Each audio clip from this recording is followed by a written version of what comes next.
working Americans that made this country great.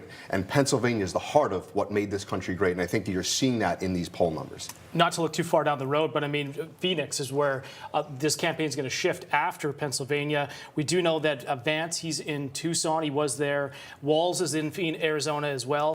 And then Trump is going to be in Prescott Valley, Arizona on Sunday. You see both of the campaigns in Arizona. I know it's a battleground state, but heck, what are you seeing in terms of how close that state's going to come down to? It could be another one that could go either way.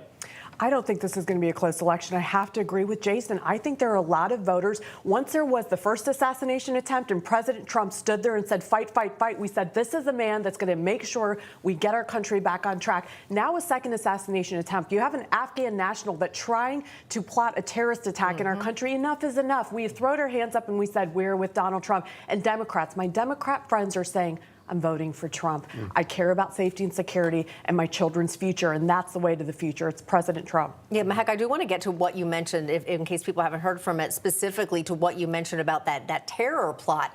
This obviously involves both Election Day and our southern border. The FBI has arrested a man from Afghanistan who is accused of planning an Election Day terrorist attack right here in the United States. You see his picture there. Federal prosecutors have charged this man with planning the attack in support of ISIS. He was arrested Monday in Oklahoma City. Now, according to a federal criminal complaint unsealed Tuesday, he and unnamed co-conspirators, including a juvenile who is his brother-in-law, were followers of ISIS and took steps to carry out their attack in the United States. And again, what they planned goes on and on. It was quite elaborate, Jason, and it's one thing we're seeing natural disasters affect many of our southern states. That could impact people's ability to vote here. We're also then seeing terrorist plots at a time when this country is at its weakest geopolitically. Do you think former President Trump can withstand all those odds?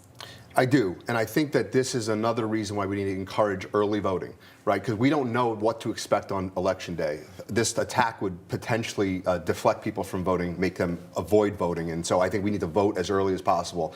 But I think what's interesting about the story is how desensitized we are to these types of stories. We hear them day after day. Can you imagine just after 9/11 hearing that we had allowed ISIS fighters into our country from Afghanistan? Look, this is the outcome of an open southern border, a wide open southern border that the Democratic Party has flooded our country with tens of millions of illegals. We cannot survive another 4 years of a wide open southern border, and I think that is the main issue this election cycle. I want to jump on that too. We're also seeing these people who despise our country. They despise America. They despise the fact that we do have elections here, that we do have freedom here, and so they are taking advantage of all of the weaknesses of this current administration to make a play here to intimidate our American citizens. And I just want to say, don't be intimidated by anybody. Get out there and vote, because it is your right. It is your voice as an American citizen. What's even more concerning is we do know that there are terrorists in this country. We have that data here from the government,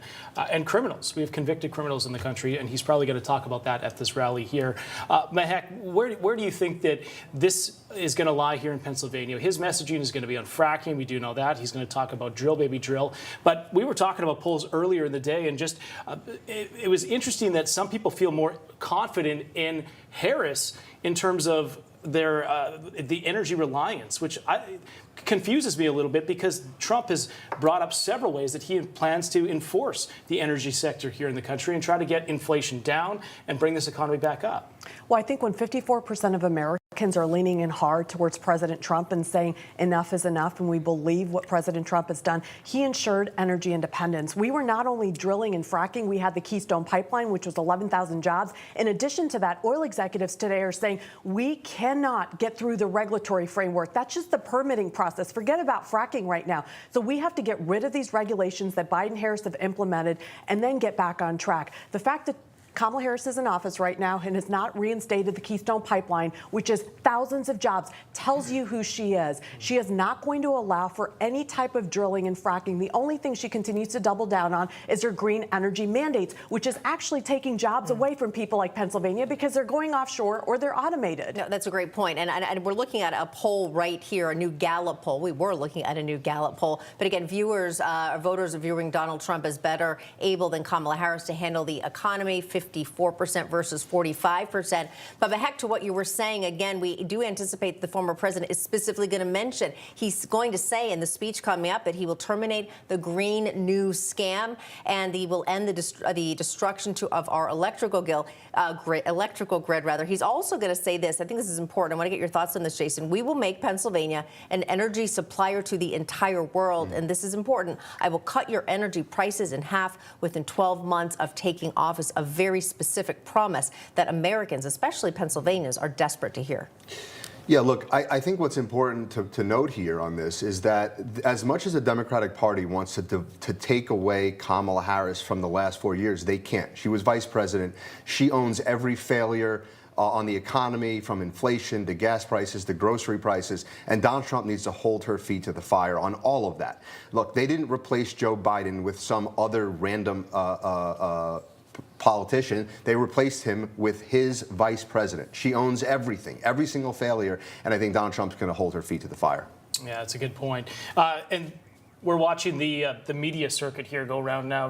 Harris, you can maybe that's an indication of what they're seeing with the internal polls. Right. That she's now going out here and doing all of these fluff interview pieces with people that have endorsed her, right, as well as campaigned for her as well. All right. Well, we'll be watching, and of course, President Trump is expected soon from Scranton, Pennsylvania, and of course, we're going to continue our conversation with our experts. But we did have some really big news here at Newsmax. YouTube TV just added Newsmax to their cable TV lineup of top networks. That's a big deal. YouTube TV is one of the largest virtual cable providers in the United States, and Newsmax recently announced it plans to go public soon by the end of this year or in early 2025. And joining us for an update on its IPO plan is Mark Alenowitz, Managing Director of Digital Offering Bank. Mark, we really appreciate your joining us here. This is big news for Newsmax on YouTube. Yeah, it is really big news. As you mentioned, they just signed a deal with YouTube TV. And what's key is it adds 8 million new cable homes to the network. So this gives now Newsmax a reach of over 60 million cable homes a month. And that's what we're looking for. That's the type of trajectory that makes a company like Newsmax attractive to the public marketplaces. Mark, that is incredibly impressive. I'm just so excited by this, especially being part of the Newsmax team and seeing it grow. But to be listed on the New York Stock Exchange, major. Now, what happens if you're an investor and you like Newsmax and you want to support quality media? How can investors get involved right away? Well, the public offering is slated to occur later in this year or early part of 2025, most likely in January. The company recently filed with the Securities and Exchange Commission that registration statement. It's called an offering circular. And investors can find out and sign up to be a part of the offering by going to NEWSMAXinvest.com. It's really easy to do. You can put in your name and information, and we'll notify you as soon as it's available. And it will be available to everyone over the age of 18. You do not need to be accredited. You just need to be able to go online, click a few buttons with your mouse, and use your credit card, and you can become a shareholder. All right, you make it sound really easy. I'm actually going to write it down. So if I'm watching right now, or even me, I can go online after the show to NewsMaxInvest.com, and then you just sign up, but you buy shares in Newsmax. You can do that today, even using a credit card. Is it that easy? Well, yes and no. So for the public offering that's slated for the end of the year, you're signing up to get information. It's not available to you today, but by signing up, we'll be sure to include you when that information is available, and then you'll be able to just click a link. But today, the company's offering something called a private placement. This is a little different. It's available to accredited investors, which means that you need to have a $200,000 income or $1 million net worth, but it gives you the opportunity to buy shares at a discount. So the shares that are being purchased today will convert at a 25% discount to the planned public offering. And on top of it, it comes with a 7% coupon. So you earn interest while you're waiting for the company to actually trade on the New York. That's very impressive. I like how that sounds. But we do keep hearing, I got to be transparent here, we keep hearing that some of our viewers have actually had some trouble buying shares online. Any tips? Yeah, understanding with an accredited investor type of offering, you actually have to prove accreditation, which means you have to upload documents and you have to navigate the portal, and it's sometimes a little difficult for investors. So what we've done is we've given you three options. Again, you go to newsmaxinvest.com, read the PPM, read all the information, make sure it's suitable for you, and then you just hit the Invest Now button. And when you hit that button, it's going to give you three choices. You can continue the path online. You can ask for the documents to be emailed to you, where you can print them out and then mail them back to us. Or you can have them mailed to you the old-fashioned way, where you can take your time, you can read them, fill them out, and then mail them back to us, and we'll be able to accept your investment that way. All right, I love that. I kind of like a hard copy of that. All right, Mark Alenowitz, we are definitely going to be watching this carefully. Thank you so much. Thank you for having me. All right, so you heard it here. Newsmax is going public, subject to SEC approval, of course. You can buy shares now in Newsmax if you're eligible, so go to newsmaxinvest.com. Now, remember, read all the information, including the private placement memorandum, and it is such an exciting opportunity, so definitely check it out today. All right, we're still waiting for those remarks here from former President Trump. He's in Scranton, Pennsylvania. We're watching this very closely. It's in a very important swing state. We're going to get out to Mike Carter. He's out.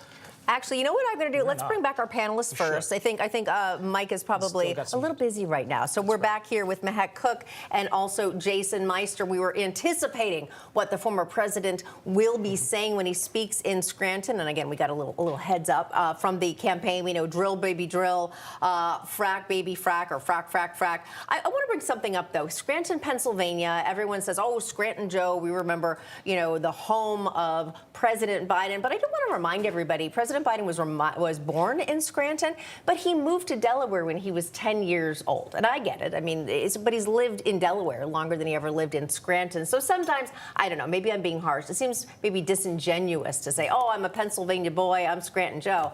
Not really. You're kind of a Delaware guy.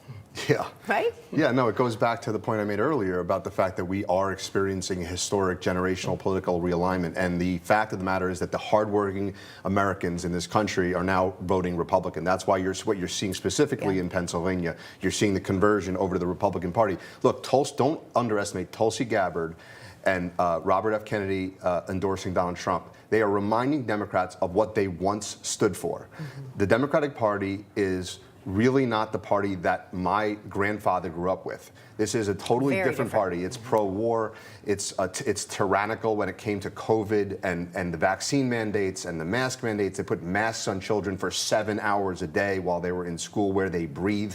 This is not the Democratic Party that we come from. This is a completely different party. I'm sorry to interrupt there, but John, I mean, this is where we saw Robert F. Kennedy Jr., the ultimate Democrat from the most storied American Democratic family, becoming independent and then endorsing former President Trump because of those very reasons. This is not the old school, your grandfather's, your father's Democratic Party. Yeah, we've seen so much change here. And Pennsylvania, they've been hurting for the last 4 years, and we'll get maybe that shift from these people that are in this state. Fracking, we've seen Harris flip-flop so many times on this, and I wonder if a lot of them believe what she's saying in terms of, yes, okay, we're going to frack, but is that true? Can they take her at her word? Because we've seen so many flip-flops with her. Well, and I wouldn't call it a flip-flop. It is a straight lie. A flip-flop means she changed her mind and she's doing something now. Her actions speak louder than words. She's in office right now, and she could say, I'm going to start ensuring that we have less regulations so that oil execs can start opening up their drilling and their pipeline.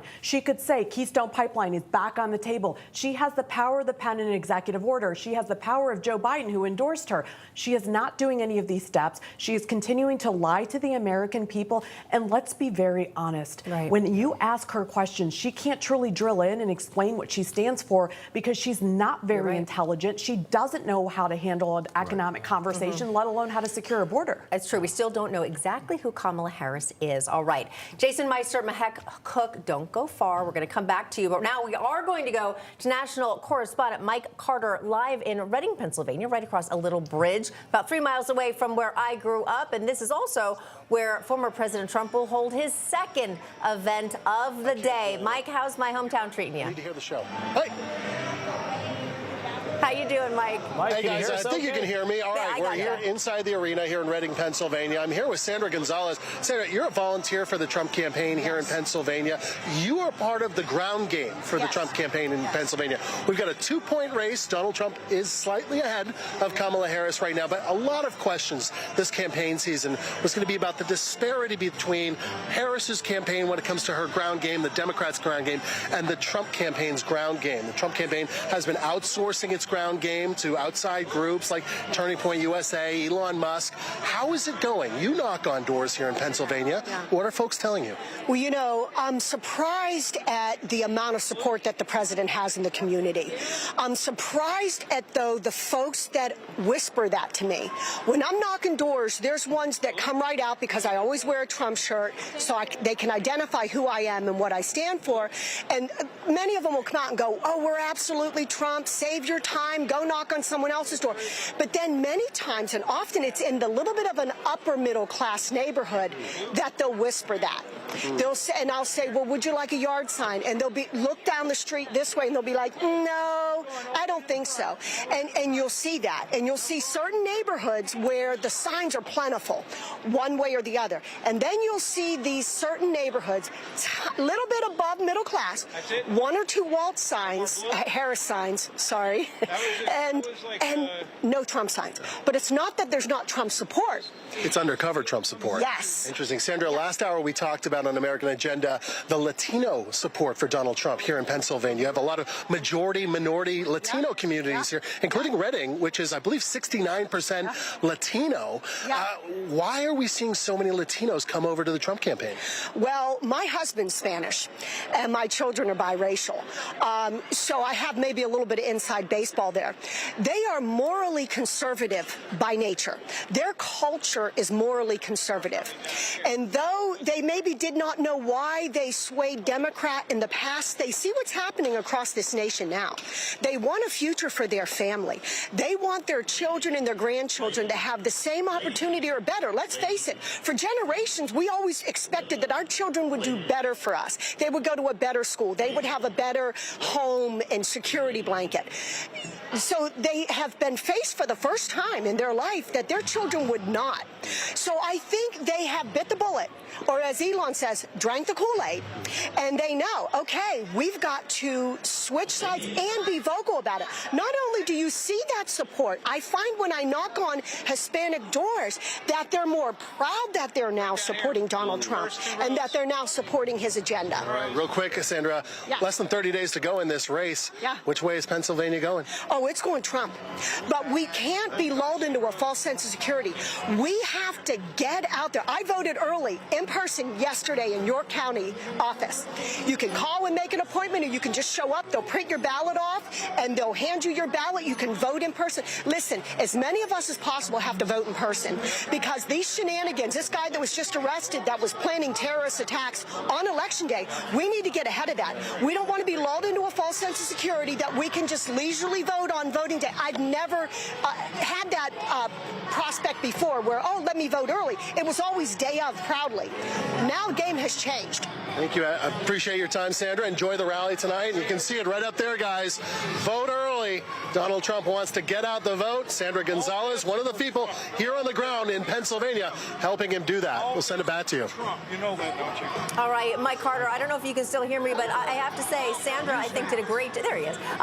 Sandra, I think, did a great job summing up what I grew up with just about 3 miles away from where you are. There was always a very large Latino population in Reading, but always very, very Democratic. So watching it, even as my parents still live in the home where I grew up, it is turning so dramatically. And I think it's very interesting what she said also with the little suburbs, a little bit out of where you are right now, Mike, that a lot of people may be supporting Trump, but they're not going to put those signs in their lawn because it is such a battle, even amongst neighbors at this time. And again, Pennsylvania with their 19 electoral votes, really, really big. I think there's something happening in that small town, and I hope they're taking care of you there. Yeah, they definitely are, Katrina. And you mentioned, the upper middle class, upper class support for Trump. We've been all over the country for Newsmax over the course of the last year. And you think about places like Beverly Hills, California, or Phoenix, Arizona, or some of these big cities where you don't traditionally think you're going to find Trump supporters, but they are there, and they are underground, and they will be supporting the former president. You're not going to see them wearing MAGA hats or the Trump T-shirts, yeah, but Mike, there is I'm cutting you off. We got to cut Mike, you I'm off. cutting you off after I asked you my very own question, because guess who's speaking? It will be the former president. Let's watch.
Wow. Hello, everybody.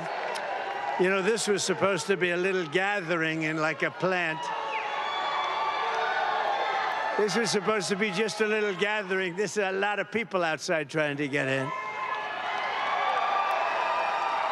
Well, I want to thank everybody, and I want to say a very, very special hello to Scranton and also to Pennsylvania. Can you all hear me?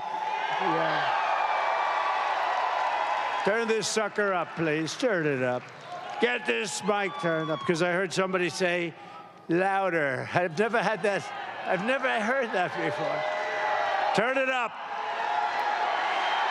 It's great to be back in the beautiful Commonwealth with thousands of proud, hardworking American patriots. Just 27 days from now, we are going to win Pennsylvania. We are going to defeat Lion Kamala Harris. Lion Kamala, she's a liar. We're going to make America great again, right? And as you know, early voting is underway, so when the polls open tomorrow, we're here, we're finally here. And we're way up in your, I want to say, look, let's do it this way. The main thing is to win. Let's say we're 1 point down. I don't want to tell you. We're actually up. But I want to say, we're 1 point down. Everybody get to the polls so we get these horrible politicians out of there. We want to get rid of them. No, we're actually up in the polls in Pennsylvania, in Michigan, in Arizona just came out. We're up in Arizona very substantially. We're way up in the polls, and the only place we're down, New York Times has a headline that we're down a little bit. But they're the only poll, every poll, you got to see these polls, they're the best polls. New York Times is, we call it the failing New York Times. It's fake news. These people are sick. Do you remember in 2016, they had to do an editorial apologizing to their readers because they said, he's going to lose, he's going to lose. I swear he's going to lose. And then I won, and they lost thousands and thousands of, I love that, going to happen again. No, I came on today to the plane, and Susie and everybody says, sir, you're up in this poll, you're up in this poll, you're up in this poll, you're up in every poll. And then I picked up the New York Times. It said, I'm losing by a whisker. They hope. They hope. No, they're fake news. They're all fake news, these people. They're totally crooked. They're so crooked. They're the enemy of the people. They are. They are the enemy of the people. So get everyone you know and vote immediately, because that's the only one that counts, November 5th, that's called our big poll. That's the real poll, right? And they're going to cheat like hell and everything else. If they only cheat a lot, we're in great shape.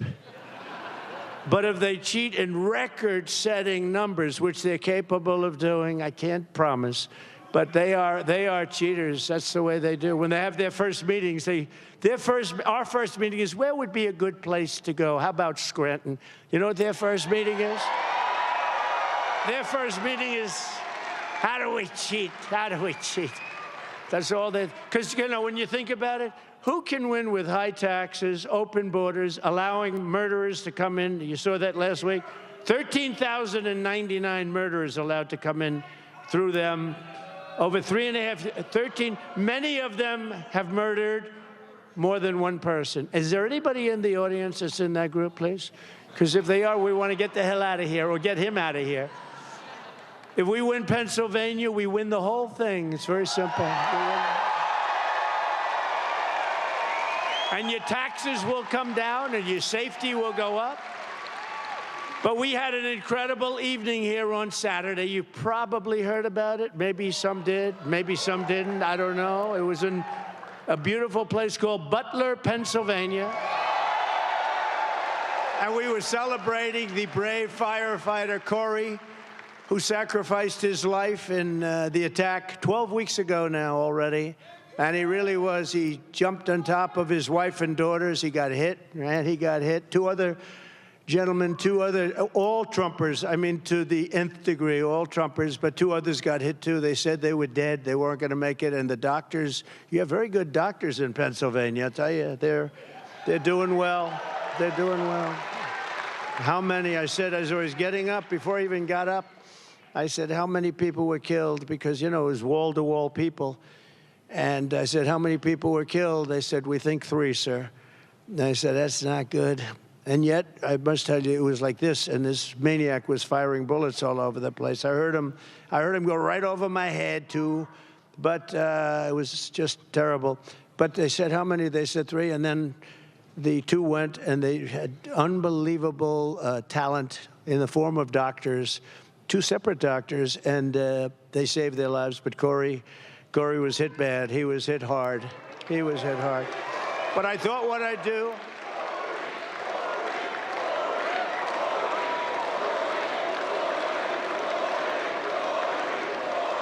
you know, one thing, and I didn't want to say it the other night, it wouldn't have been appropriate, but one thing nice, that we raised a little money for Corey, and you know what it ended up being for his family? For his family, it's beautiful. Like, I think around $5 million, right? $5 million. And a friend of mine, a pretty wealthy guy, he said, do you mind if I give a check to the family of Corey? I said, you can do that if you want. How much? He said $1 million. And he handed me a check for $1 million. And then they raised another like $4 million. And we also gave some, or we were going to give some to the 2 gentlemen that got badly hurt. They got badly hurt. But we raised $4.5–5 million for the family. So I think it's good. And that's out of love for what they do. I mean, you know, this is the greatest movement in the history of our country, and we have to take care of our people, right? We have to take care of our people. You know, it is true. And, you know, look at all that fake news back there. You know, I say that all the time. And, you know, if I'm a little bit off with the statement, they say, Donald Trump, you know, he lied, it was terrible. Now, you have lying Kamala. She lies about everything, including where she worked. Remember? I worked so hard at McDonald's, it was unbelievable. I stood over the French fries all summer, winter, fall, spring. She never worked there. She lied. You know the beauty of that? They'll say, oh, it's so terrible to bring that up. It's so simple. No, David, the beauty of that, it's so simple. It's so easy to understand. She said she worked like a dog in McDonald's, and it never happened. She didn't work there.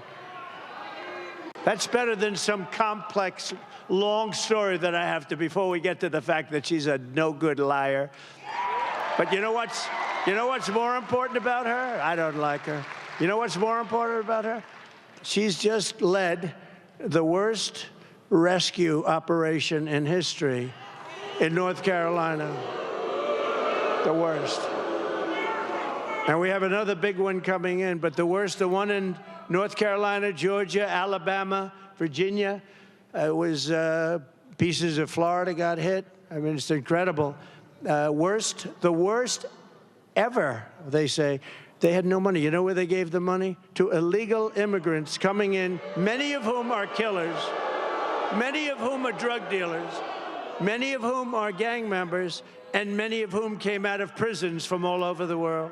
You know, they come out of prisons all over the world, and they drop them in our country. And you know that the prison population all over the world is down because they put them in our country. They come from the Congo in Africa, many prisoners from the Congo. Welcome, everybody. Welcome. It's lovely to have you. They come from the Congo. They come from the Middle East. They come from Asia. They come from all over the world. They also come from South America, but not as many as you think, a lot. But, you know, everyone thinks they come from a few countries in South. No, they're coming from all over the world. They're dumping them in our country because they think we have stupid people leading our country. And on that, I agree with them. Sleepy Joe. Although Joe's looking pretty good lately, I tell you, he's looking pretty good compared to Kamala, I say, right? It's the first time I said, you know, this guy's starting to look sharper. He's starting to look sharper because we're comparing it, and he's angry at her, and he hates her. The only question is, I think he hates her almost as much as he hates me. No. And I think he might be willing to. He can't take much more. It was an overthrow, okay? It was an overthrow. And he's having a hard time saying, you know, he did it voluntarily. He didn't. They pulled out, you know what they did, right? Article what? 25. That's what they did. And they said, you're sick. You're not going to go on. He got 14 million votes. He got 14. Think of it. He got 14. She got none. And this was really, this was an overthrow. This is the first overthrow. Or you could call it a coup. Do you want to call it a coup? This was the first coup in the history of America. David, you're an expert on this stuff, right? Wouldn't you say? First coup in the history of America. But look, I say to all Pennsylvania patriots, we have to, I just said, do me a favor, you got to see this, because we had over 100,000 people in a beautiful area, but not exactly highly populated. They came from all over, 100,000 people on Saturday night. Take a look.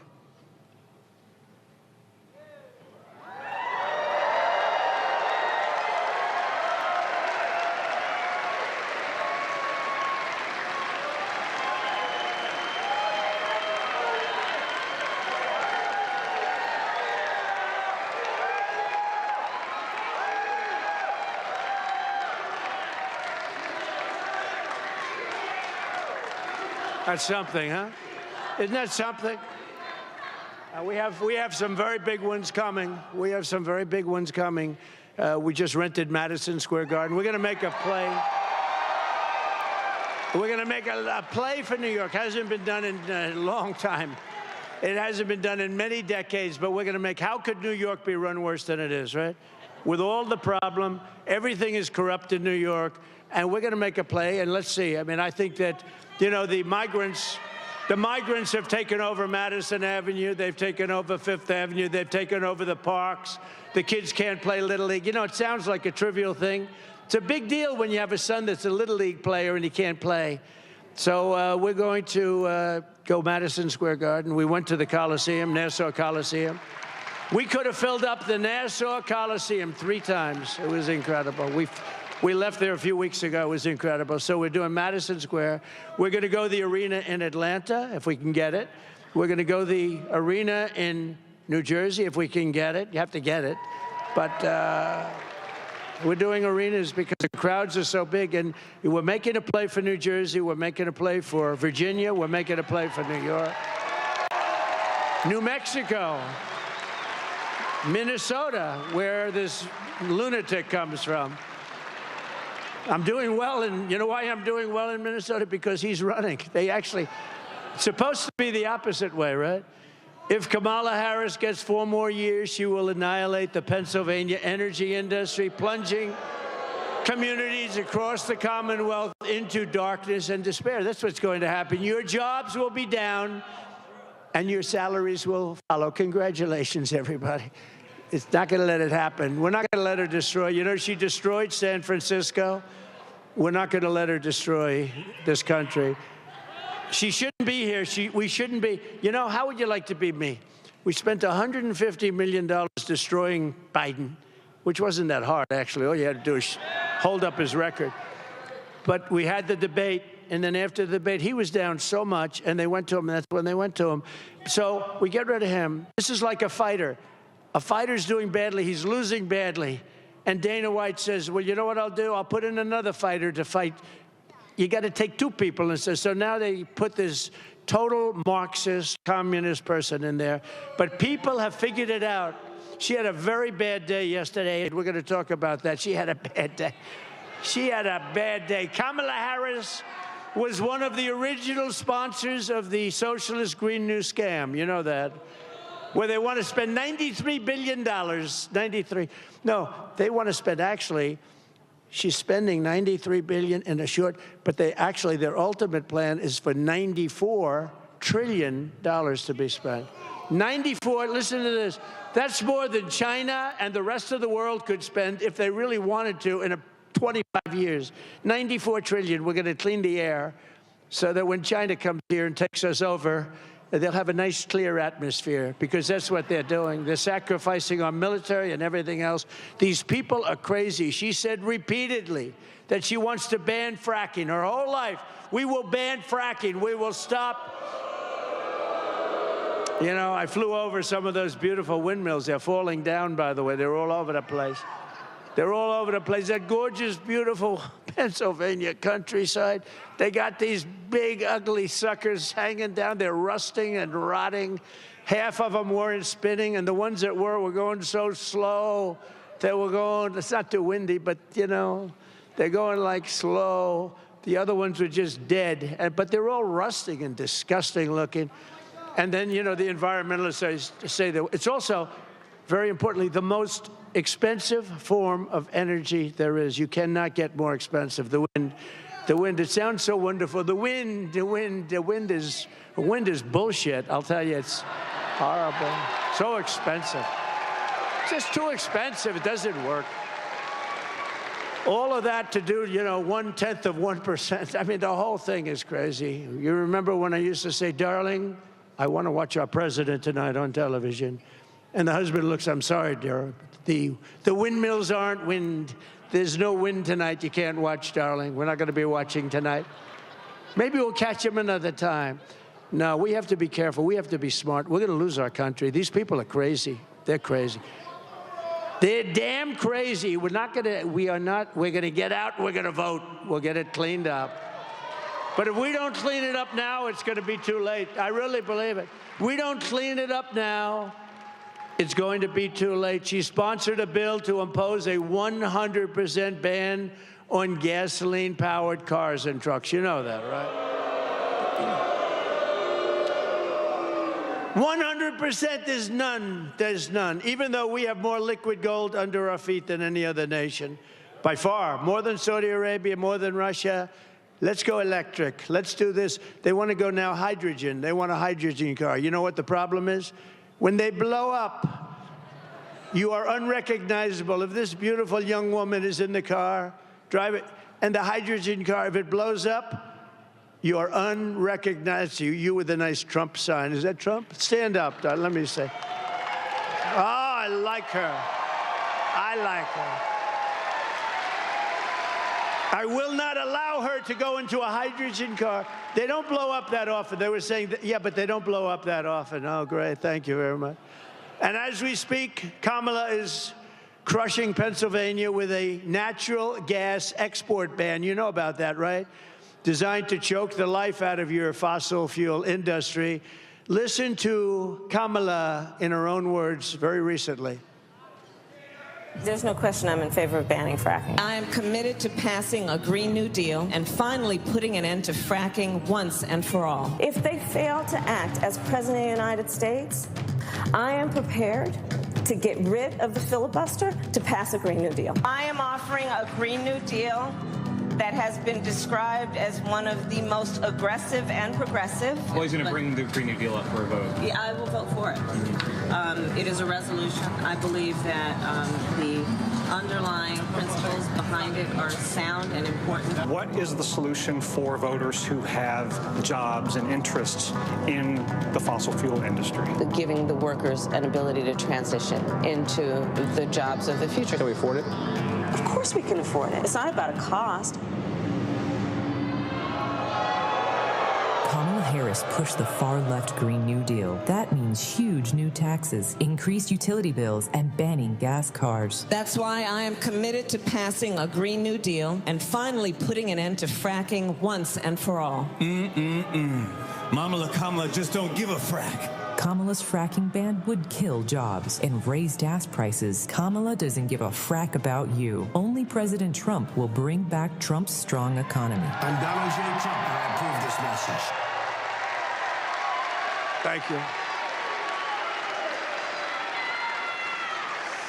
So when I'm president of the United States, and we did one great job, we did great in 2016. We actually did much better in 2020, but we're going to be very careful. We're not going to let that happen again. On day one, I will tell Pennsylvania energy workers to frack, frack, frack, and drill, drill, drill, drill, baby, drill. We're going to frack, frack, frack. We will have energy independence and energy dominance as we did just 4 short years ago. We were energy independent 4 years ago. Can you believe? Now we get our energy from Venezuela. What's that all about? From Venezuela. Isn't that wonderful? But if Kamala is reelected, your costs will go up and your lights will go out. That's what's going to happen. These stupid people. It's hard to believe.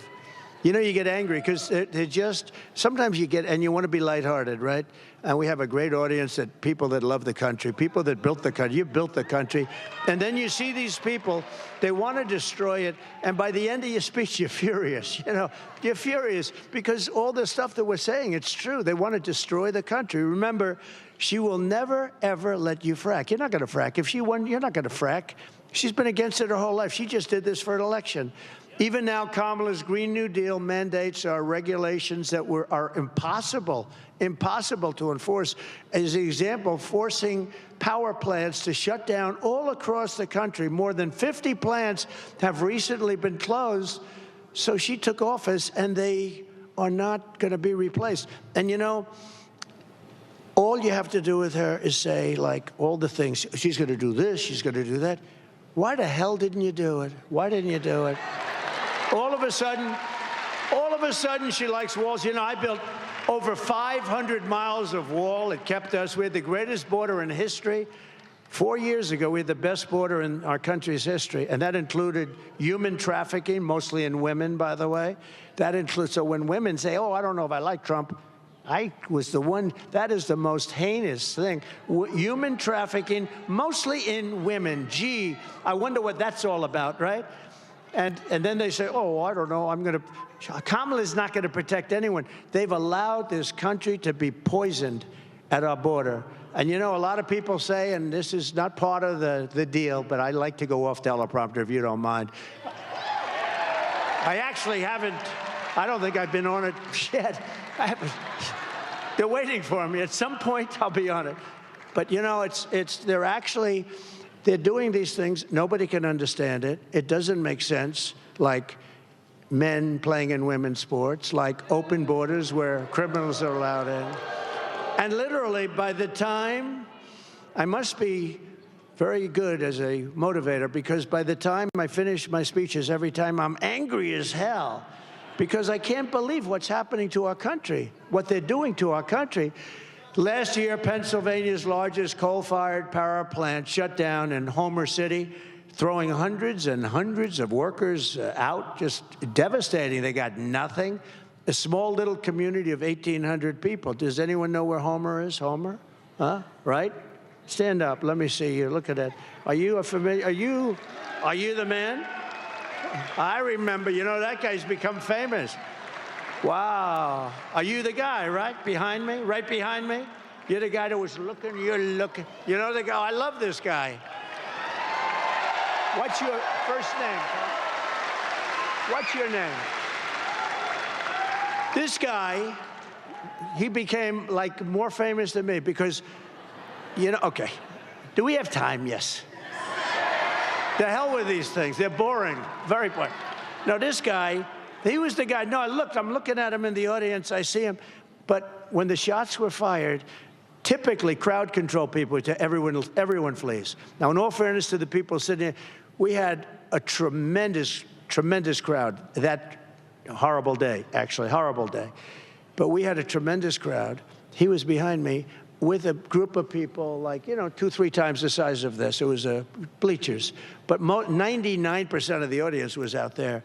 But this guy was standing up. So they say that when a shot is fired in a stadium like a soccer game, everyone, they call them stampede. They stampede, they get out, and a lot of people get killed. They get crushed, they get stepped on. Nobody left there with the big crowd or there, but him. I mean, I don't want to say in particular because nobody left. Nobody left those stands. Normally, and there were a lot of shots being fired. There were 8 shots being fired right over me. But what happened is we look back, and it's such a famous thing now, and there's one guy that's standing. I didn't know you were going to be, and I didn't know he was going to be here. They gave you a good seat. They should give you a good seat. So listen to this.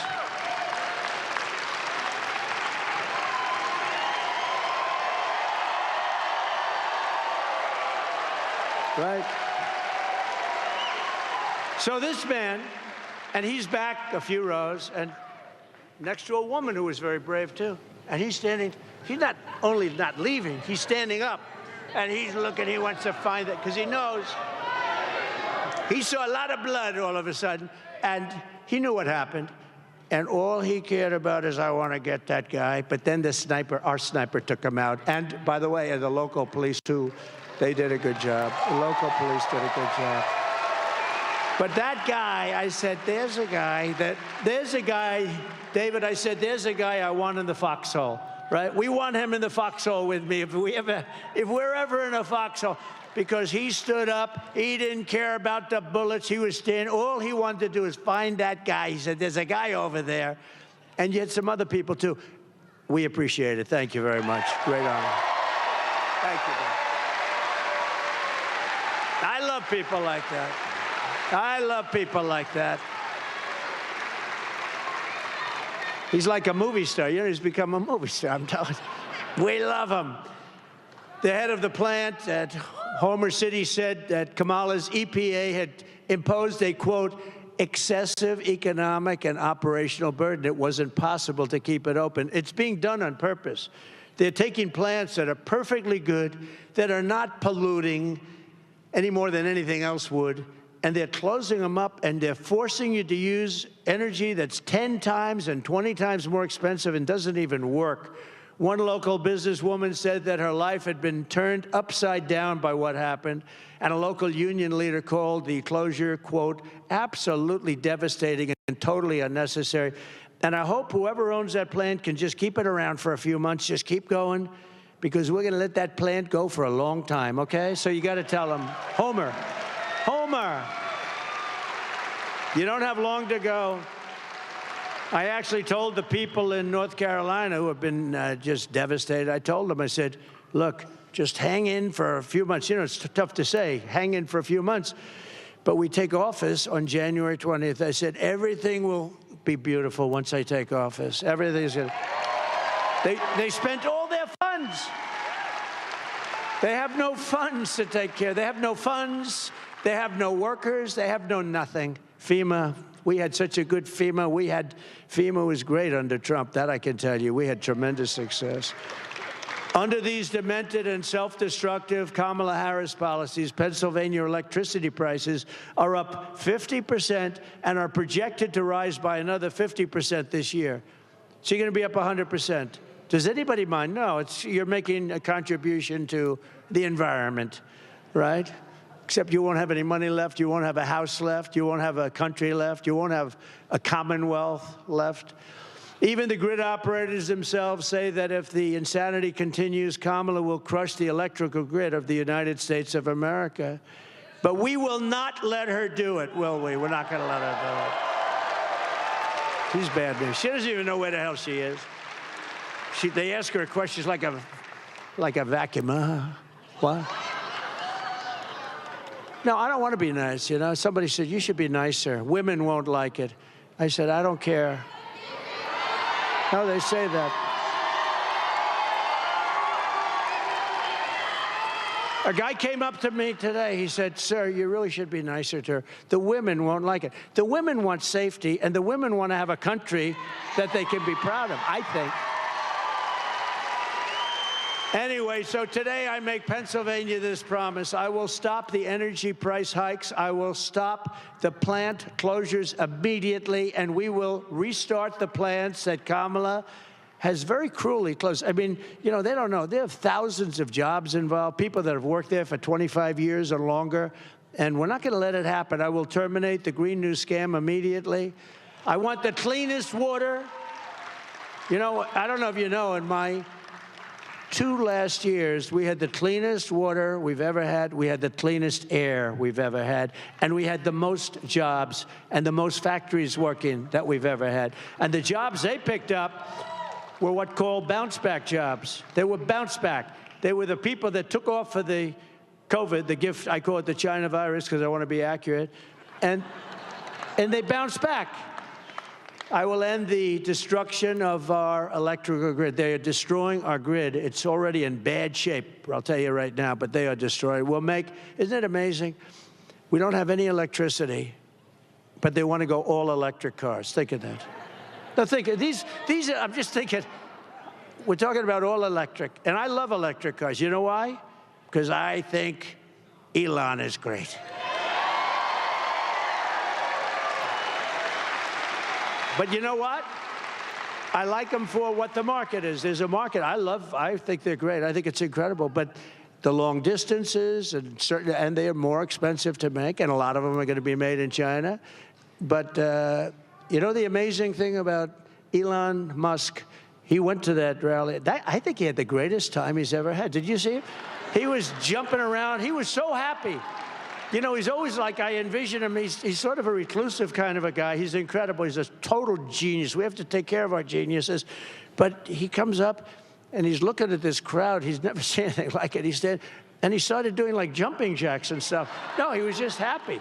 I said, what's he doing back there? I was just giving him a quick introduction.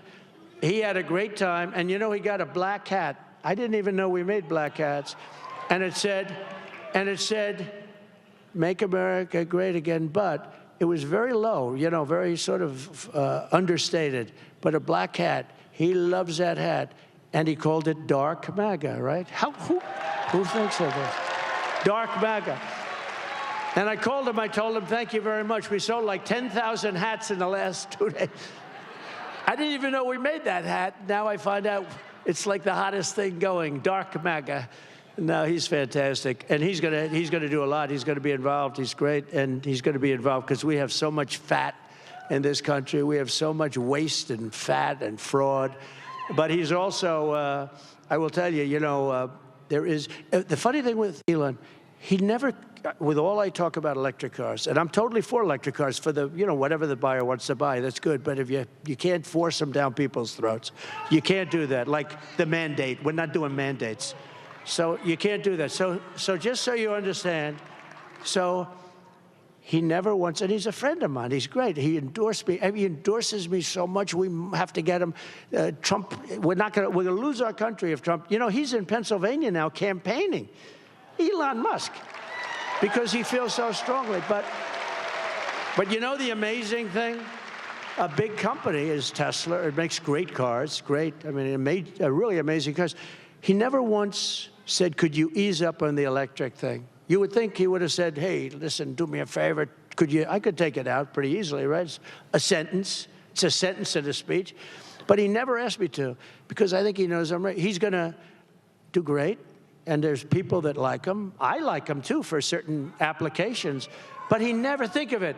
And he's close to me. He never said, do me one favor, just sort of low-key. I would, if I were him, I'd be saying, hey, listen, Trump, do me a favor. Don't mention electric cars again, that you're going to do away. And we're not doing away. We're going to have whatever the market wants. We're going to have gasoline power. We're going to have hybrids. The hybrids are great. They're working good. We're going to have everything. We will make Pennsylvania an energy supplier to the entire world, and I will cut your energy prices in half, 50%, 50. within 12 months of taking office. Your prices will be cut in half. Now, she, on the other hand, if her mandate, look, number one, you won't have any energy because they can't produce enough. No matter what they did, they can't produce under what she wants to do. But even if they did, your prices are going to be double, triple, quadruple. You're not going to be able to afford them. We have, we have more liquid gold than any country in the world. It's going to be so quick and so easy to do. We have more than Saudi Arabia. We have more than any country in the world. And we're going to take advantage of it if that's okay. And it's pure, sweet, beautiful stuff. But for that to happen, the people of Pennsylvania have to tell Kamala Harris that we've had enough. We think you're a horrible person. We think you're a liar. And right? We think you're a liar. We think you're not a smart person, and we're tired of having stupid people run our country. And we're going to say, Kamala, you're fired. Get the hell out of here. Get out of here.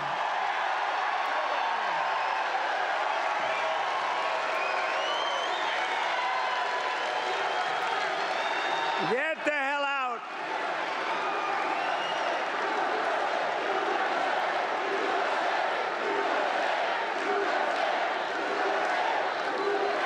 Despite all of the devastation she's caused your Commonwealth, and, you know, she said yesterday she has no regrets. Did you see that? You'll see it in just about 2 seconds. Go ahead, put it on. Well, if anything, would you have done something differently than President Biden during the past 4 years? There is not a thing that comes to mind in terms of, and I've been a part of most of the decisions that have had impact.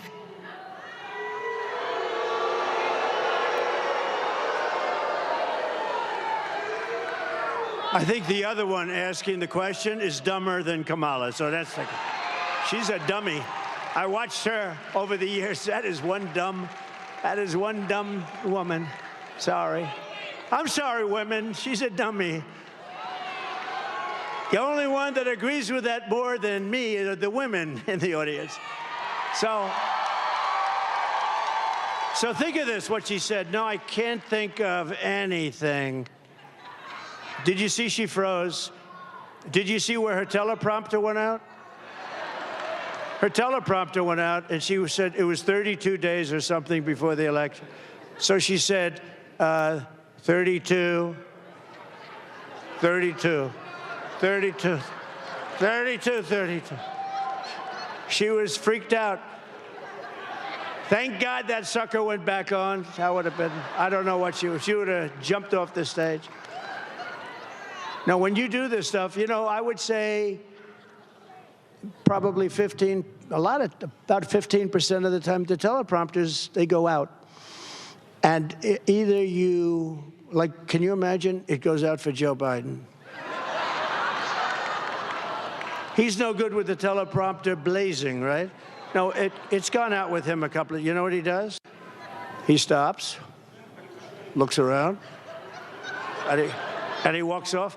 But he can never find the stair, so it's a problem. He's looking around for stairs. Has anyone seen a stairway?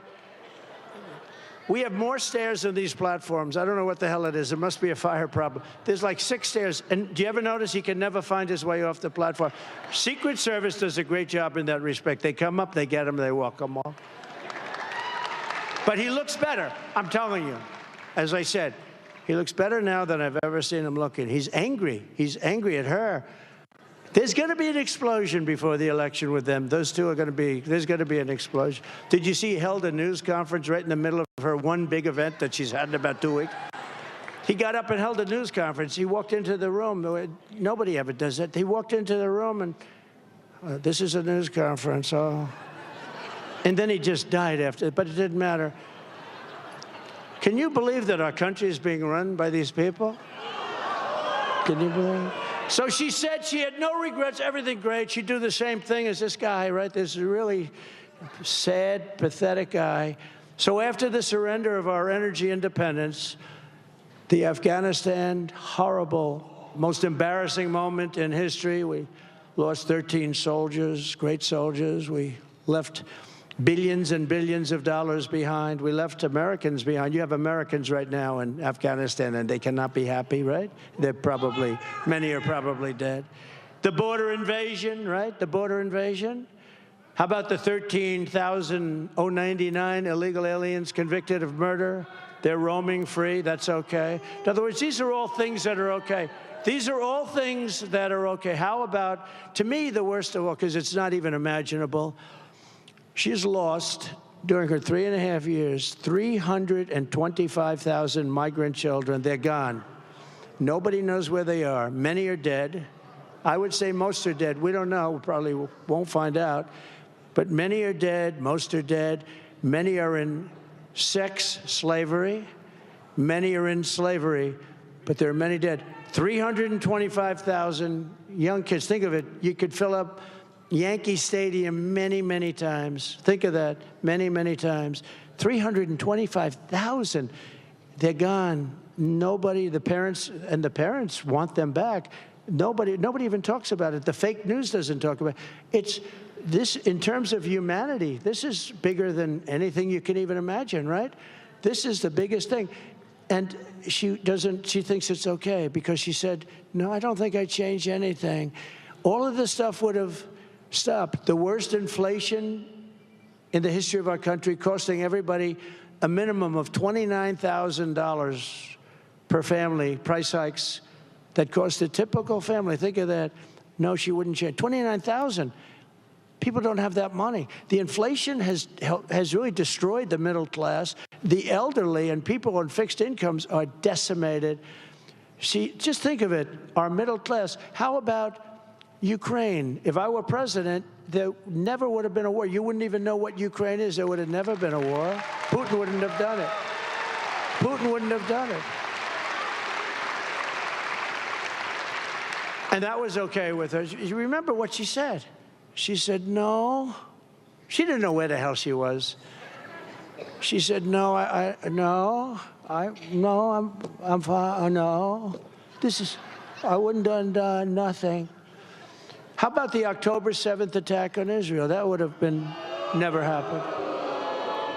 How about the fact that the United States is a laughingstock all over the world, right? How about she failed on the witch hunts against her political opponent, me? The first time that they've ever done that. They do it in other countries, like in third world, banana republics. The witch hunts, I call it the witch hunts against Trump.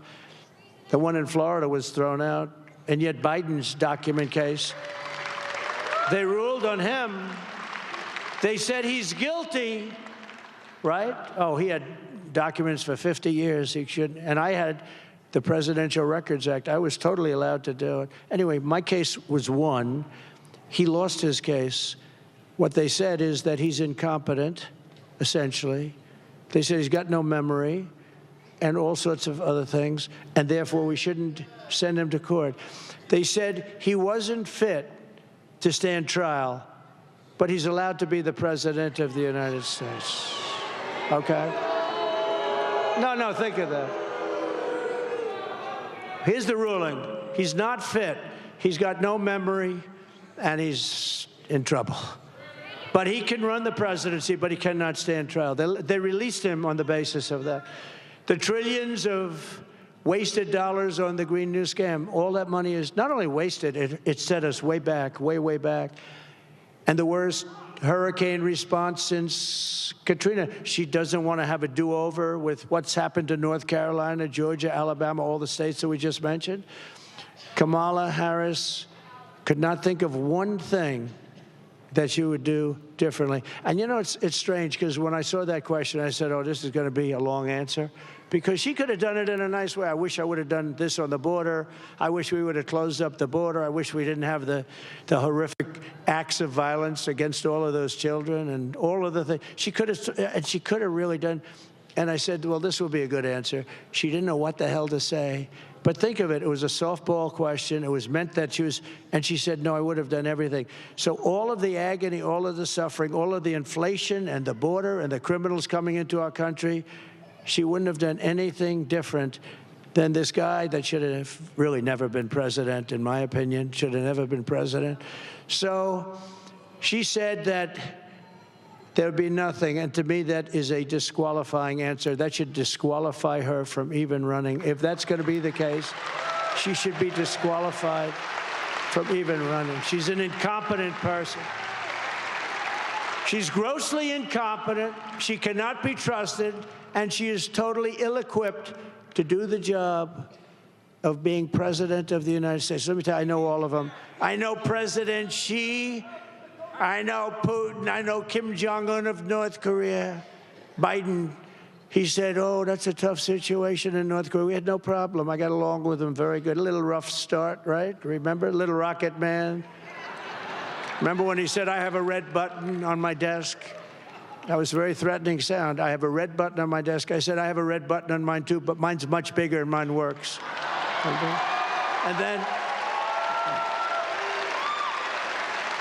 And then he called me and he asked for a meeting, and we had a meeting. First time anyone's ever met. I said to Barack Hussein Obama, has anyone ever heard of Barack Obama? Barack? Remember Rush Limbaugh? He used to go, Barack Hussein Obama. Barack Hussein Obama.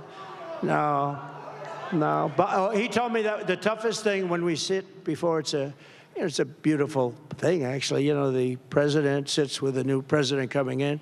He said the biggest problem we have by far is North Korea. We didn't have a problem with North Korea, believe me. You may have in the future if you have stupid people running our country, but we had no problem. I met with him. It was a big deal that I met with him a second time. We were on our way to doing something fine. But he's got, you know, he's got tremendous nuclear power. Somebody let him get there. Our country just went through 4 years of really a horror show, and we cannot have 4 more years. We just had a man who's grossly incompetent as our president, and now we have a woman who is actually, in my opinion, worse than him. I believe she's worse than him. And we can't allow it to happen. Now, I had this done because, you know, our military is great. I knocked out ISIS. I knocked out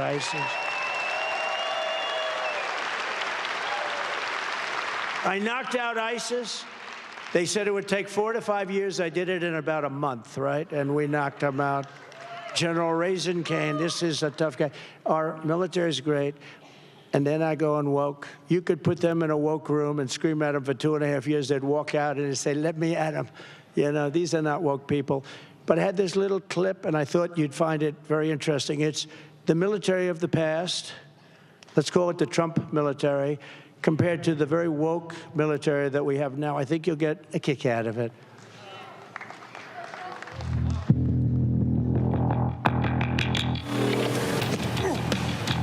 You little scumbag! I got your name. I got your ass! You will not laugh. You will not cry. You will learn by the numbers. Happy Pride. Happy Pride Month. And actually, let's declare it a summer of pride. So you're a killer? Sir, yes, sir! Let me see your war face. Sir, you got a war face? Ah! That's a war face. Now let me see your war face. Ah! Bullshit! You didn't convince me. Let me see your real war face. Ah! I hear it and I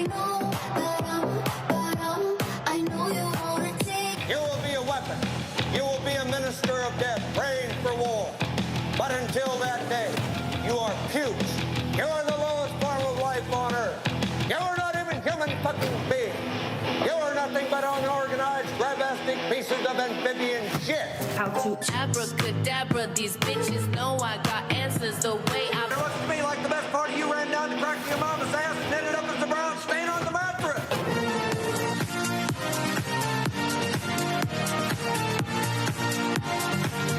I love working for Uncle Sam.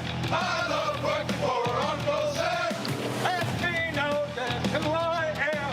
Lets me know just who I am. 1, 2, 3, 4, United States Marine Corps. 1, 2, 3, 4, United States Marine Corps.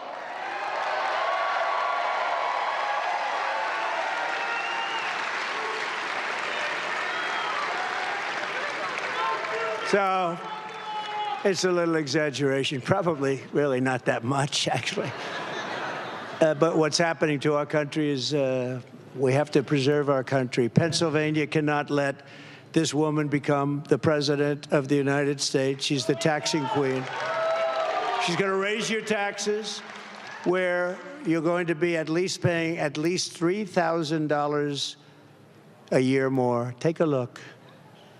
Joe Biden and I are about to get rid of that tax bill. And on day one, I will repeal that tax bill. Joe Biden and I are about to work to get rid of that tax cut. Joe and I are about to get rid of that tax bill. Joe Biden and I are about to get rid of that tax cut. Everything from a 70 to 80% tax rate. I think that's fantastic. We've got to increase the corporate tax rate. Part of that is going to be about repealing that tax bill that they just passed. And also looking at estate taxes are going to have to go up. We will tax capital gains, but we're going to have to raise corporate taxes. It's just a new way of looking at things to say, we're going to tax what you don't have. That's a sore point, and it's a big deal. Is that something you think she firmly believes in? I think it's part of the proposals of the campaign. Taxing unrealized gains just doesn't seem fair in any sense of the word. I think that this reaction to unrealized gains is a little funny, given that I bet that the majority of people watching right now are already paying a tax on unrealized gains. It's called a property tax. When the value of your home goes up, that's an old. It's a use tax. When the value of your home goes up, you pay higher taxes, even if you don't sell your home. Your value of your home never moves the way the stock moves, the way something else moves. That's always the go-to answer. Under my plan, there will also be a carbon fee. There has to be some connection between the fee and bad behaviors, and there has to be, in that we have to monitor whether it's going to be passed on to consumers. But I'm going to tell you that should never be the reason not to actually put a fee, and in particular, a carbon fee. Kamala Harris is going to significantly raise taxes. Taxes are going to have to go up. Kamala's plan will raise families' taxes by nearly $2,600 a year. Under Kamala, prices have already soared. Now she'd make it worse with even higher taxes. Taxes are going to have to go up. President Trump will cut taxes again. No taxes on tips, overtime, or Social Security. I'm Donald J. Trump, and I approve this message. Yeah, we're going to cut your taxes. I've never seen, I've been involved in politics, not that long on this side, but I've been involved. I've never seen anybody campaign on we're going to raise your taxes. That's what they're doing. The world has gone crazy. It's just going. But David, we're going to cut taxes. Do you agree? David is going to win. You got to get him. You got to get him. I want him to come with me, please. He's great. He'll be one of the best. A real hero. Kamala will deliver a 1929-style depression, not recession. I will deliver lower taxes, lower regulations, low energy costs, low interest rates, low inflation, and the greatest economy in the history of the world, which we had 4 years ago. We had that. We were going up. Nobody's ever seen anything like what we had. I was shaking hands with people. I said, how you doing? We did great 4 years ago, 5 years ago, my company. I made all my money, and now we're not doing good. Everybody said we're not doing well. The taxes are too high. The interest rates, we can't borrow money at 10%. They were at 2% with me. Now they're at 10%, but they're not really, because you can't get money at 10%. So that means they're higher. 12. How about 13? How about 15? So it means it's much higher. It's not 10%. You can't get the money. Nobody can get the money at 10%. We will pass tax cuts for workers like you haven't seen before. And we will have no tax on tips, no tax on overtime, and no tax on Social Security benefits for our great, great, great, great seniors. No tax. Take a look at this comparison chart. There's nothing like a chart. It's actually not my favorite chart. I have another one that's much more of a favorite, but that's okay. You see that? We went on every, look, it's ridiculous. The whole thing is, this. We shouldn't even have to campaign. This should be an automatic. To bring jobs back and factories back and wealth. All we want to do, we want to bring wealth back to Pennsylvania. We want to bring wealth back to our country. We will have a 15% made in America corporate tax rate. You know, I took it from 39% to 21%. Everyone said it couldn't be done. By the way, Steve Moore was a great guy. Do you know who Steve Moore is? Great economist. He wrote a book The Trump Miracle. And the book is #1 book, just went out. You know whose book is also like #1? Melania. Melania. Her book is #1. Her book is #1. I got a call today. You know who called me? Bill O'Reilly, he called me. Bill O'Reilly. Do you know Bill O'Reilly? I like Bill O'Reilly. He's a good man. He's a good man. And he went through it. But he's very good, and he's very good with books. He said, yeah, Melania replaced me as #1 on the list. I said, that's the way to go. But no, she did a great book. Yeah, go out and get that book. That's a good one. That's a good one. I think she treated me well. Otherwise, I wouldn't be talking about it, right? I would stay so far away. I said, do me a favor. I just wouldn't mention it, but now I do. Cutting the tax from 21% to 15%. So we got it down to 21. And then I said, you know what? If we bring it, 21 makes us pretty competitive with the world. Just so you know, our companies are all trying to be stolen. And a lot of companies are lower than 21. So I want to bring it lower, and I wanted to originally. I got it down to 21. Everyone said that was impossible. Got it approved by Congress. But now I want to get down to 15, but only for those companies that make their product in America. Isn't that a good idea? You make your product in America. In other words, you're creating jobs. Think of that. Vivek, is that good? How about that? You know, I got calls from very smart people like Vivek, and they said, where the hell did you ever come up with that idea? How simple is it? Your tax is going to go down from 21% all the way down to 15%, which makes us just about the most competitive. I think there's very few. I mean, no great nation, no big nation. We get it all the way down, but you have to make your product here. And I got a call from Wall Street geniuses. Who the hell gave you that idea? That's a great idea. These guys, that's all they do is they think, nobody ever thought about that. We're taking it down from 21 to 15. And then we have to do something very important. Those who don't make their product in America, and there are those that come in, like China and various others, they will be forced to pay stiff tariffs to, and remember this is a privilege. William McKinley, this is a privilege because it's a privilege of competing with our cherished companies. So we have companies, we have to protect them.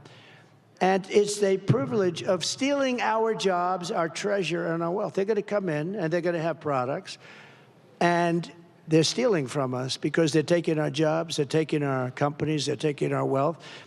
And that's fine because they have to compete too. But now they're going to have to pay for it. And they'll have to pay, and they'll pay hundreds of billions of dollars in pretty stiff tariffs. But what we're doing is we're preserving our companies. But we're doing something more important. They don't have to pay either because all they have to do is build their plant in the United States of America and hire many of the people in this room. It's very simple. Right? David, are you on board? He's on board. Thank goodness. Thank goodness. If he said no, I don't know if I could have been so enthusiastic about you.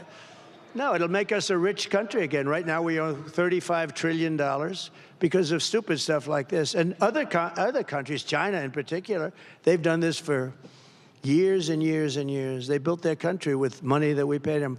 We're paying them $500 billion on average a year for years. They built their military with our money. So this will... We want them to do well. I want them to do well. You know, I made a great deal with them. They have to buy $50 billion a year of product. I thought they said 15. My guys, I said, what's the number you want? 15. I said, 15. Oh, good. But I thought they said 50. So they came to me, and the deal was almost finished, and it said 15. I said, what do you mean 15? You said 50. They said, no, sir, we said 15. I said, you didn't say. Make it 50. Go back to them, say, we made a mistake. They went back, and China accepted it. They said... Can you believe it? But I don't even talk about it because of COVID. I don't even mention it. We have USMCA. We did the deals with Japan, with South Korea. We were screwed by everybody, friend and foe. In fact, the friends did a worse job on us than the enemies. The enemies were gentler to us than many of our friends on trade. But Japan, we redid that deal. We redid South Korea. We redid a lot of deals, and we were respected. You know, 5 years ago, we were a very respected country. And I don't want to say this too loudly because it could happen, but I don't fall downstairs. I don't fall on platforms.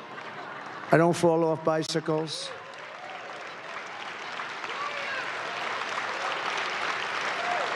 I have a great memory. I can talk about hundreds of things at one time and always get back to that point that you were trying to make. I can do things that people can't do, but you know what? We have the biggest, this is the most important period in the history of our country, because our country, this is a nation in decline. We are a nation in decline. We're a failing nation. We're a failing nation. And they have no clue what to do. She wants to raise everybody's taxes, and what they do, you know, today, they used to go to different states. If Pennsylvania was high, they go to another state. But now they go to different countries. Other countries want our business. They want our companies. And a lot of them have left. The pharmaceutical business left. A lot of industries have left. We're keeping them, and we're going to get all those people back. We're going to make it so they practically have to come back. So we'll take in hundreds of billions of dollars in tariffs, and we're going to make our country so strong and so rich, it will never be so rich. You know, we used to be an all-tariff country in the 1890s, 1880s, 1890s, early 1900s, all tariffs. That was when our country was the richest it ever was. It was never rich like that. It was so rich that they had to set up a commission, the Great Tariff Commission of like 1887. It had one function: what to do with all the money. We had so much money, we didn't know what to do with it. And then in the 1900s, they brilliantly went to the income tax, where everybody gets taxed, and foreign companies could come in and just steal our treasure and our jobs, steal our wealth. And honestly, we've never really been the same. The country made so much money, and other countries lived. They were fine. But we're like taking care of the whole world, and it's time for the world to take care of us. Does that make sense? Time to take care of us. And we're going to pay off debt, or we're going to reduce taxes still further, because that's what it's all about. We gave you the tax cut, and it was the biggest tax cut in American history. We gave you that tax cut, and we did more business with, our revenues were greater with a much smaller number. You paid much less, and yet as a country, we did much more business. We had great years. My pro-American trade policies are one of the major reasons why I've been overwhelmingly endorsed by the rank and file membership of the Teamsters Union. They haven't endorsed.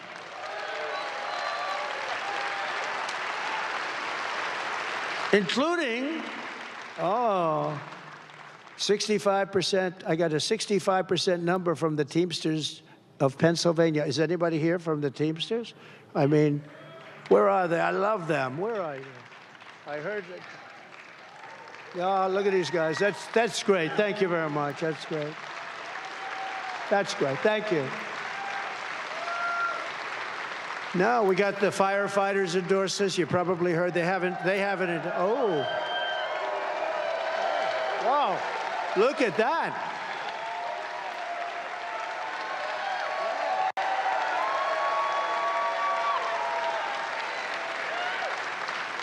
That's a very good-looking group of human beings, I will say. That's a healthy-looking group.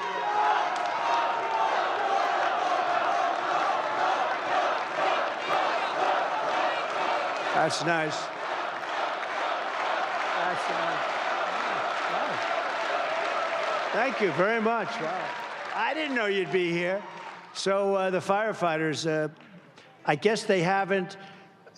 Every year for, 60, 70, some crazy number of years, they always automatically do, the Democrats. And the rank and file said, we're not doing that. And they voted overwhelmingly for me. And, you know, the union heads always have a problem with that. They always have a problem. And the same thing happened with the Teamsters. And that's happening also with the auto industry, because United Auto Workers you're not going to have any jobs unless they vote. And if they vote for me, we'll have more autos being made in this country than at any time since the heyday, which was about 60 years ago, because all it is a one-way street out of our country. We're going to rebuild the auto industry in our country. We're going to make it so good and so powerful and so great again. So firefighters, thank you very much. We love you guys. That's good. Teamsters, thank you very much.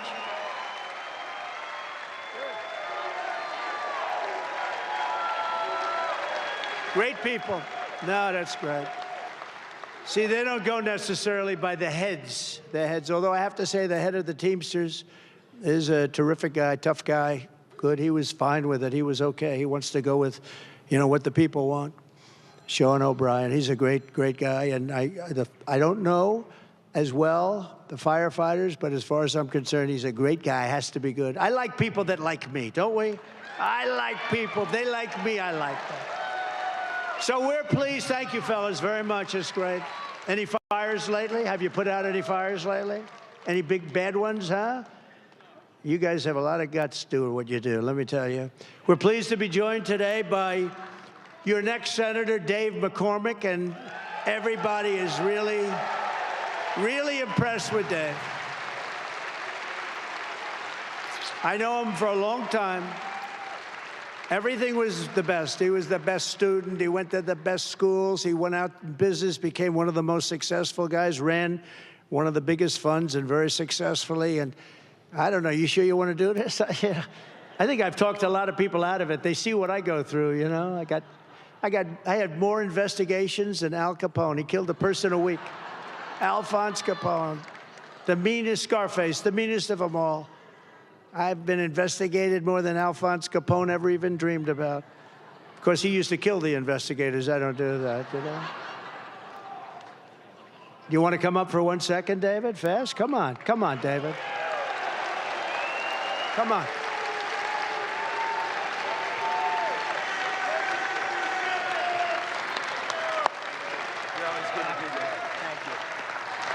All right, well, thank you. Great to be in Scranton with the next President of the United States.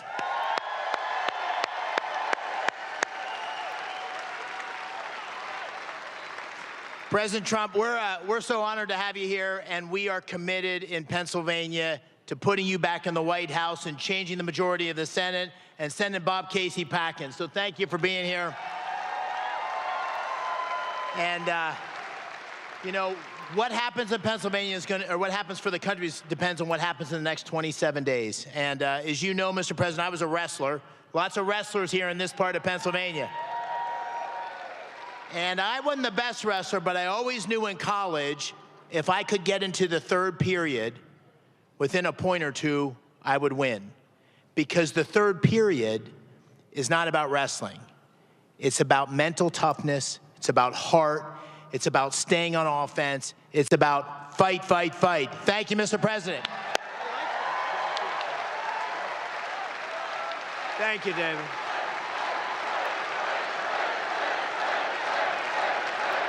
Callista? Are you Callista? We have somebody else that I think is amazing. I had to compete with this guy. And I thought it was going to be easy, but it wasn't. He was nasty. He was quick. He's smart as hell. And he knew things that a lot of people didn't know and didn't understand. He did amazingly well because he started really as a rookie, right?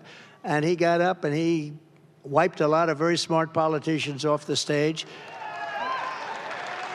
And then one day he came up to me, he goes, I don't think I'm going to beat you. I said, you're not going to beat me. You're not going to beat me. But he's a great guy. I mean, he's really smart, and I hope he's going to be involved in our administration. I do hope that.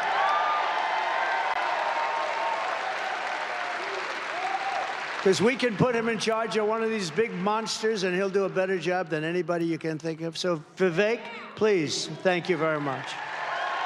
Vivek is a great guy. Thank you. Thank you very much. Great job. Great job. No, he's tough. Tough and he's smart. Before I go to a couple of great and really warriors, I want to introduce, in a way, another warrior, Callista. Callista, will you please stand up? Callista? Oh. You can stand up anyway. No, I know, I'm only kidding. I know you are, and I know. Thank you very much, Joe. I appreciate it. Thank you very much, darling. Appreciate it. You look great. Thank you. Congressional candidate Rob Bresnahan. Rob, thank you. How's that going, Rob? Good?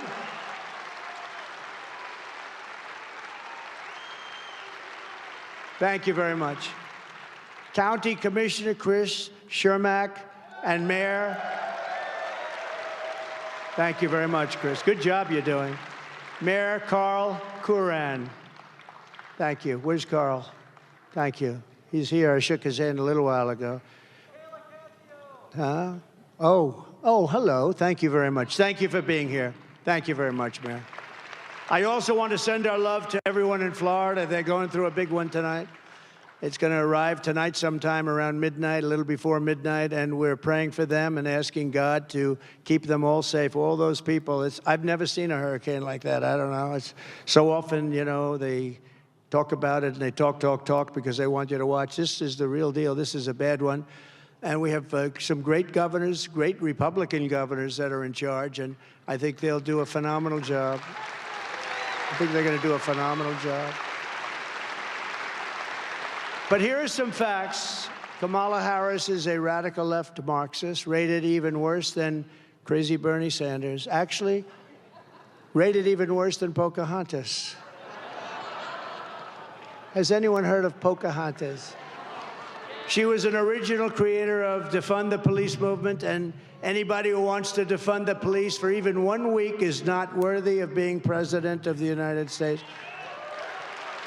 She was one of the originals. Defund the police. We want to defund the police. You saw when she went up to Minnesota and she was bailing people out that wanted to burn down everything. Remember? They said, oh, it's a friendly protest. This poor idiot from CNN used to, remember?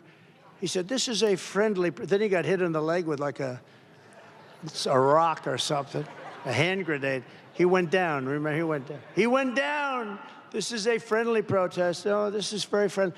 And behind him, the entire city of Minneapolis was burning. It was like, it looked like the Second World War. No, it was friendly. It's a terrible thing, but she wanted to bail out all those people that did that and cause death. She got a lot of them out. Kamala Harris vowed to abolish ICE. She wants mass amnesty for all illegals. She wants mass amnesty for people that have literally looked to destroy our country. It's all will go to one thing. It's going to bankrupt your Medicare, bankrupt your Social Security. And we mentioned again, 325,000 migrant children dead or in slavery right now and just plain missing. She was the Attorney General of the state of California. She redefined child sex trafficking. These are words or phrases: assault with a deadly weapon and rape of an unconscious person. She said, from now on, they will be called nonviolent crimes and reduced sentences accordingly. She pledged to confiscate your guns. She's going to take away your guns. I didn't let anybody touch that. Not an easy issue. I didn't let any. Does anybody in the room, please raise your hand, have a gun?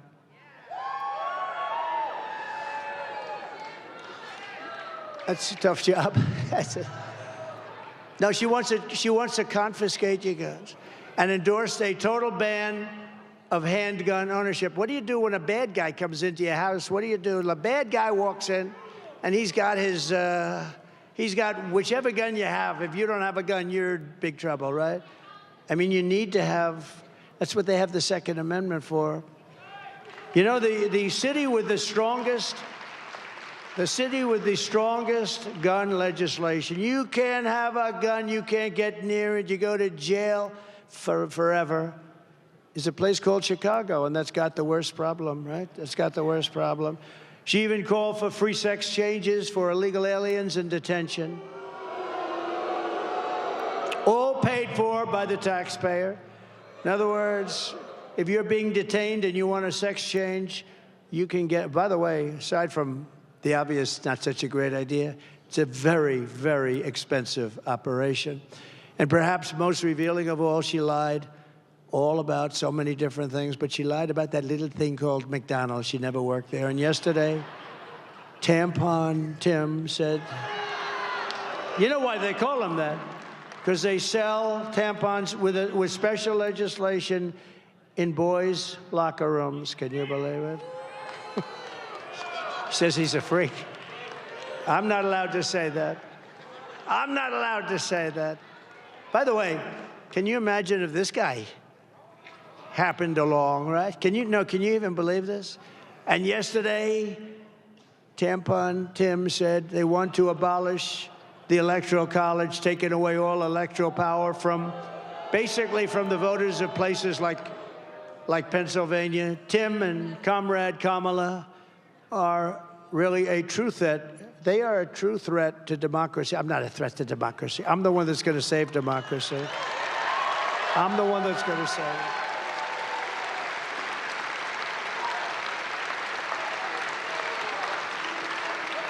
I'm going to save democracy. They are a threat to democracy, and they really are, too.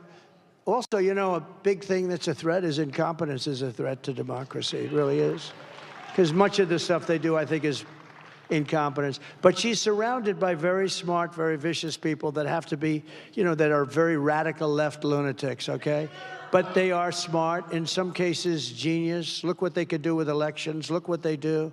They're smart.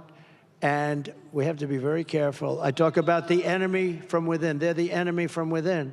We have the enemy on the outside and the enemy from within. And the enemy, let's say you talk China, Russia, North Korea, you talk about different places. If you have a smart president, that's not going to be a problem. But the enemy from within is a very sick group of people, I can tell you, because I had to go through years of Russia, Russia, Russia, and they knew it was fake. They knew it was fake.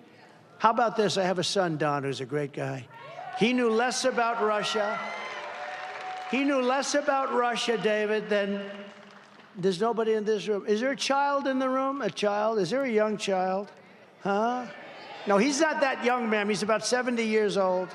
She's pointing to a guy that's like in his... Where is he? Okay, so you take a child. You take a child who's 5 years old. He knows more about Russia than my son. He knew nothing. And yet Adam Shifty Schiff came out of an intelligence hearing, and he said, Donald Trump Jr. will go to jail for what he did with Russia. And just understand, the whole thing was a made-up scam by him and Crooked Hillary and all these people. It was a scam. It turned out to be, and the writers at the New York Times got Pulitzer Prizes for their excellent journalism. No, but the thing turned out to be a scam. And then they admitted they were wrong. And we're suing the Pulitzer Foundation. We're saying, we're demanding that they retract the Pulitzer Prizes with damages. And we're doing very well in that case. But think of it. Think of it. He knows nothing about, and I call him, I say, are you okay? He said, yeah, Dad, I know nothing about what they're talking about. I have nothing to do with Russia. Absolutely. Here's a sleazebag that goes out and says, my son is going to go to jail on a con job that he made up along with Hillary and some of the others. Now, think of it. How bad do you have to be to do that? He knows it's a phony story. They got caught, and now they've all admitted it was a con. It was a hoax, as we said, a scam. And they tell me my son's going to go to jail. And they all know it's a hoax. These are sick people. These are bad people. And we got to beat them, and we got to beat them badly, and we got to get them the hell out of there. We're going to get them out. But with your vote this November, we're going to defeat these radical left lunatics, and we're going to finish the job that we so brilliantly started. We had the greatest economy in the history of the world. Think of it, what we had going. On day one, I will seal the border. I will stop the migrant invasion. And we will begin the largest deportation operation in the history of our country.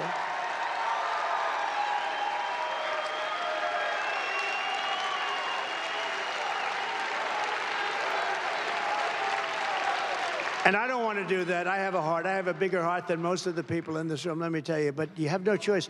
It's not sustainable. We have to get them out. And we start with the worst of the criminals. We start with the drug lords. We start with the worst of the criminals.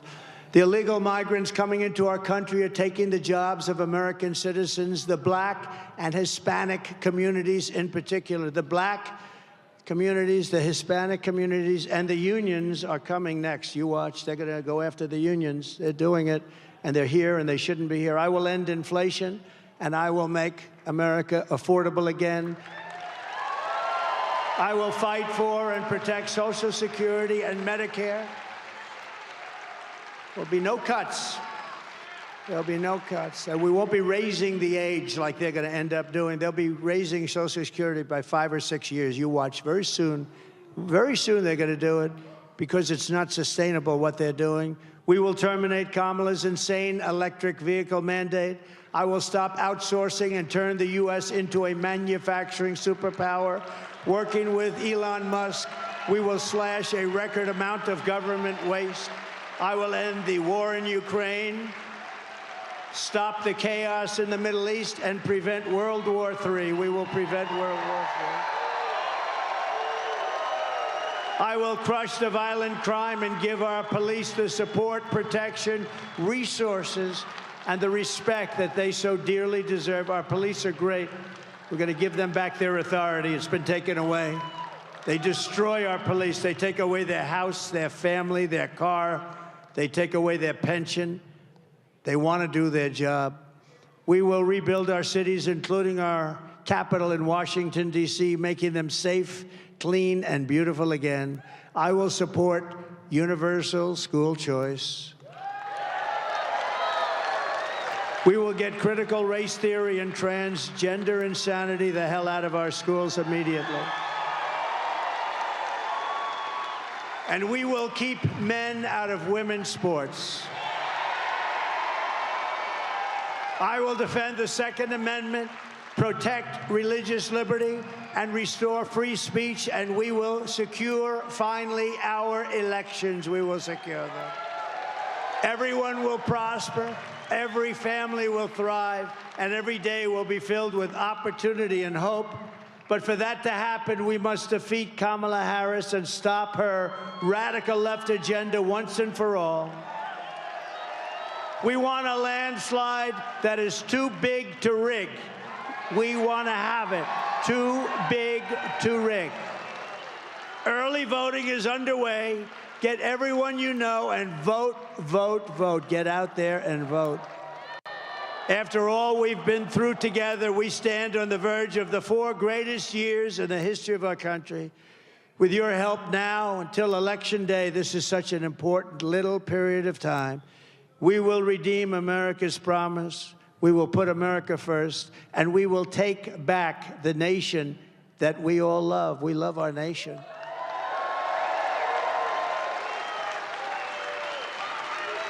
As an example, I didn't need this. I could be in the most beautiful beach in the world right now. Instead, I'm in the Commonwealth, which is okay with me. I like this better. A lot of people are in the beach. No, this is much better and much more important. It has nothing to do with like. November 5th will be the most important day in the history of our country, and together we will make America powerful again. We will make America wealthy again. We will make America healthy again. We will make America strong again. We will make America proud again. And we will make America great again. Thank you very much, everybody. God bless you. God bless you all. Thank you. Get out and vote. God bless you.